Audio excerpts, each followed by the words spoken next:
Hey everybody, welcome to our channel. In today's video, we are going to see how to upload a file to the EC2 instance or downloading some file from the EC2 instance to your local. Let us get started.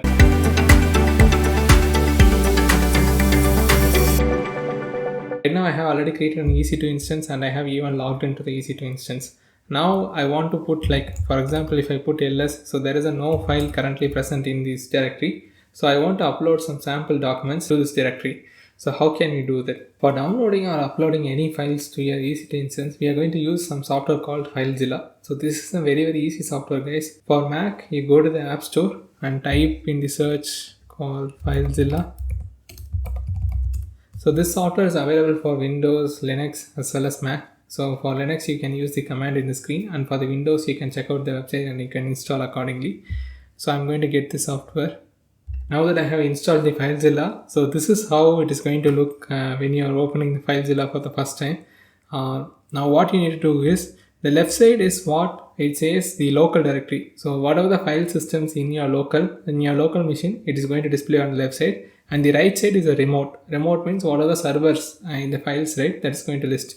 In order to connect to our server, what you need to do is go to the file on the top and click on the site manager. Now it has all our sites. So click on the new site. For this one, I'm going to type YouTube tutorial and I'm going to change this to SFTP. So what this means is we are going to transfer our files via SSH. So our host, we need to give it. So here I have the host. It's probably the IP address. So I'm going to paste my IP address here and the port number is 22. So login type.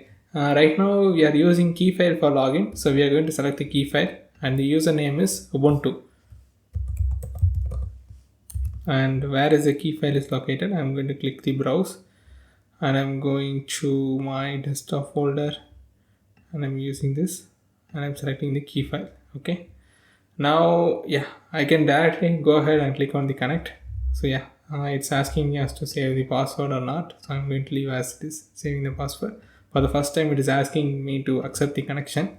I'm going ahead and accept. So quickly you can see now all the files in our current server, it is being listed. Now how can we upload the files? Okay, so I have already downloaded the sample files. If you go and look at my desktop and if you click here, so you can see like this is the file that I like to upload. So it contains some files. So either two things you can do. So I can directly go to the FileZilla. I can directly drag this file and drop it here. Okay, so what it's going to say is, here you can see it has successfully transferred. Now you can see, right? So this file has been uploaded successfully. Okay, if you go to terminal and if I put ll, so you can see, so previously whenever I put this list command, it's not showing anything, but if I put the list command right now, right, it is displaying what are the files that has been uploaded. So you can upload a folder or whatever the files that you want. So let's say like you have already uploaded. So now that you want to download the file to somewhere, right? So how can we download? So as simple as this. Okay. So for example, like I want to download this all the authorized key for SSH. So all that I can do is I can simply double click here. It's going to download to my local directory. Now if I go to the finder, so you can see my file has been already downloaded. It is very simple to download and upload a file to the EC2 instance or from the EC2 machine. Thank you so much for watching. I will see you in the next one. Bye.